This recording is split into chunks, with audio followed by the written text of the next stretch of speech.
अगर आपको solo levelling का एक्शन और the beginning after the end की स्टोरी पसंद है तो ये मानूंगा आपकी नेक्स्ट फेवरेट होने वाली है। एक ऐसा प्रोटोगनिस्ट जो अब पहले से कहीं ज्यादा खतरनाक है। चलो फिर इस एनिमी को स्टार्ट करते हैं। इस एनिमी के स्टार्ट में हम एक जगह का सीन देखते हैं जहाँ का आसमान लाल होता है, हर तरफ सुनाटा होता है। तभी उस सुनाटे को तोड़ते हुए वहाँ पर एक मोस्टर आता है जो के रोड करने लगता है। वहीं इसके सामने हम एक लड़के को देखते हैं जो कि इस एनिमी का मेन कैरेक्टर होता है और वो चिल्लाते हुए अपने डैगर को उस मॉन्स्टर के मुंह में डाल देता है, पर वो मॉन्स्टर रेजिस्ट करने लगता है जिससे एमसी के हाथ कांपने लगते हैं और एमसी अपने दांत बीतते हुए डैगर से उस मॉन्स्टर का गला काट देता है जिससे वो मॉन्स्टर वहीं पर मारा जाता है। जो देखकर एमसी बेचैन की सांस लेता है और वो पसीना साफ करते हुए बोलता है, आखिरकार मैंने भी एक मॉन्स्टर को मार डाला। और वो बताता है कि मैंने अभी तक अपनी पावर को अवेकन नहीं किया। फिर हम उसके सामने का सीन देखते हैं जहां पर काफी जाइंट मोस्टर होते हैं जिनसे हंटर फाइट कर रहे होते हैं। वहीं इन्होंने कई मोस्टर को मार भी डाला होता है। तभी उनमें से दो हंटर हमारे एमसी से गुस्से में बोलते हैं, हे तुम क्या कर रहे हो, तुम सिर्फ एक पैक पैकर हो इसलिए तुम्हें कोई लूट नहीं मिलेगी। वहीं दूसरा हंटर बोलता है, क्या तुम्हें ये मरे हुए मोस्टर नहीं नजर आ रहे, और वैसे तुम्हें क्या लगता है कि हमने तुम पर तरस खाकर तुम्हें हायर किया है। एमसी भी उनसे माफी मांगता है पर वो दोनों एमसी को यूजलेस बोलते हुए वहां से चले जाते हैं। जो सुनकर एमसी बस खामोशी से खड़ा होता है क्योंकि वो सिर्फ एक एफ रैंक हंटर होता है। गाइस आपको हंटर के बारे में तो पता होगा जो कि एफ से लेकर एस या ट्रिपल एस रैंक होता है जिनमें एफ रैंक सबसे कमजोर होता है। इधर हमारा एमसी हमें बताता है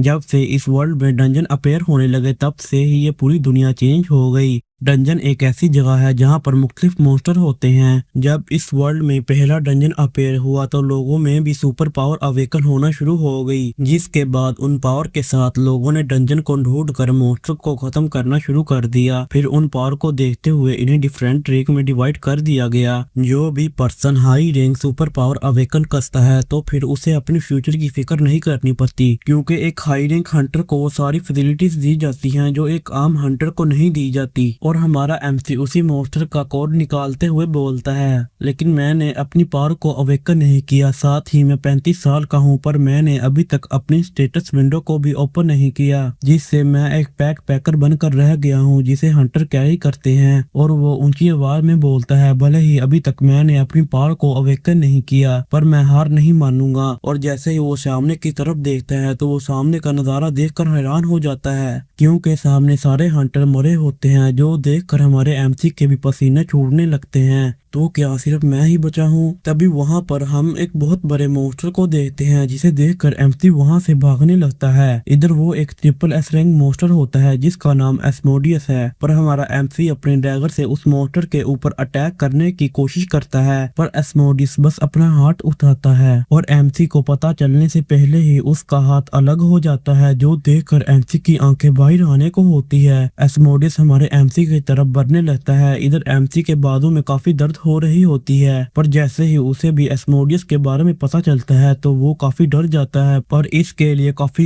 देर हो जाती है और एमसी की आंखों में हम मौत का खौफ साफ देख पाते हैं। तभी एस्मोडियस एमसी के ऊपर अटैक कर देता है जिससे एमसी के माथे से खून निकलने लगता है। क्या क्या आज मैं ऐसे ही मरने वाला हूँ। और वो अपनी पास्ट मेमोरी को याद करते हुए बोलता है, मेरे पेरेंट्स की कार एक्सीडेंट में मौत हो गई, साथ ही मुझे स्कूल में बुली किया गया और ना ही मैंने अपनी पावर अवेकन की। मेरी जिंदगी तो एक जोक के सिवा कुछ नहीं। माई वेलो लाइफ जस्ट अ जोक। मैंने आज तक सिर्फ दूसरों का ही सोचा। क्या ये एक अच्छी मौत है? सच में मैं एक लूजर हूँ। ये जिंदगी एक कर्स जैसी थी। और वो गुस्से में अपने दांत बींच लेता है पर तभी वहाँ पर एक आवाज आती है, आपने पावर अवेकनिंग के लिए सभी कंडीशन पूरी कर ली है। और फिर हम एमसी के सामने का सीन देखते हैं जहाँ पर एक डायमेंशन पोर्टल ओपन होता है जिसके नीचे स्टेयर्स भी आ जाती हैं। फिर हम उस पोर्टल के अंदर एक व्हाइट फिगर को देख पाते हैं। शायद ये एक डिवाइनिटी होगी लेकिन ये अभी कंफर्म नहीं है। इधर उस फिगर को देखने के बाद हमारे एमसी के होश उड़ जाते हैं और जैसे ही वो पीछे पलट कर देखता है तो वो शॉर्ट हो जाता है। आखिर इससे क्या हुआ। इधर हमें भी पीछे का नजारा दिखाया जाता है जहाँ एस्मोडियस और उसके नीचे हम एमसी की बॉडी को भी देख पाते हैं। जो देखकर एमसी भी समझ जाता है कि वो मर गया है और ये सिर्फ उसकी सोल होती है। तभी वो डिवाइनिटी स्टेयर से नीचे आते हुए हुए बोलता है,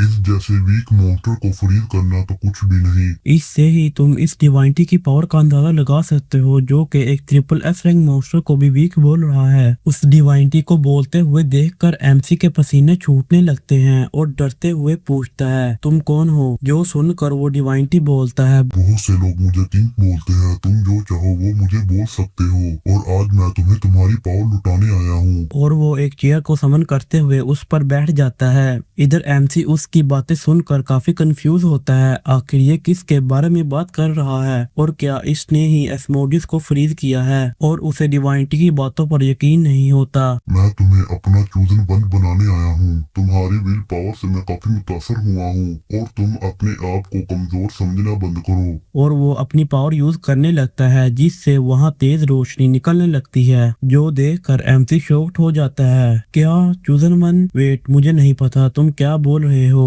बस तुम वेट करो और देखो, एक दिन तुम्हें सब पता चल जाएगा, पर भूल मत जाना हम दोबारा जरूर मिलेंगे। तभी उनके ऊपर हम एक बहुत बड़े मॉन्स्टर को देखते हैं और अगले ही लम्हे वहाँ पर एक बहुत बड़ा ब्लास्ट होता है। फिर हम कुछ देर बाद का सीन देखते हैं, जहाँ एमसी को कोई बोल रहा होता है, यू बास्टर, हमने तो अभी शुरू भी नहीं किया और तुम पहले ही बेहोश हो गए। और फिर एमसी अपनी आंखें खोलने लगता है। फिर हम देखते हैं यहाँ कुछ लोग मिलकर एक बंदे को मार रहे होते हैं और बोलते हैं, क्या तुम्हें दर्द हो रहा है? तुम खुद ही मुझे मारने को मजबूर करते हो। हम देखते हैं कि इस बंदे का नाम ही योंगसू भाई होता है और वो एमसी को मार रहा होता है, जो कि अपनी पास्ट लाइफ में रिबोर्न हो गया है। इधर एमसी सोच रहा होता है, आखिर मेरे हाई स्कूल के बुली यहाँ क्या कर रहे हैं, और वैसे मैं तो एक सेकंड लेवल डंजन में था। इधर ही योंगसू एमसी को मारते हुए बोलता है, आखिर तुम बोल क्यों नहीं रहे? मेरी बातों का जवाब दो। तभी वही होता है जिसका एमसी को इंतजार था। एमसी के सामने उसकी स्टेटस विंडो ओपन होती है। नेम था योन किम, एज 19, रैंक एफ, किल क्लाउड। जैसे ही एमसी स्टेटस विंडो पर अपनी एज को देखता है तो हैरान हो जाता है और वो हंसने लगता है, जो देखकर ही योंगसू कंफ्यूज हो जाता है, आखिर इसे अब क्या हो गया, क्या ये पागल हो गया है? पर तभी एमसी उसके फेस पर एक पंच मार देता है, जिससे ही योंगसू उड़ते हुए पीछे जा गिरता है, जो देखकर उसके दोनों चमचे भी पैनिक में आ जाते हैं। इधर एमसी के चेहरे पर एक डेविल स्माइल होती है और वो बोलता है, इसका मतलब मैं अवेकन हो गया हूँ, डैड दिस माई टाइम। और इसी के साथ ये वीडियो यहीं पर खत्म होती है। अगर आप इसका नेक्स्ट पार्ट देखना चाहते हैं तो वीडियो को लाइक एंड चैनल को सब्सक्राइब कर लेना।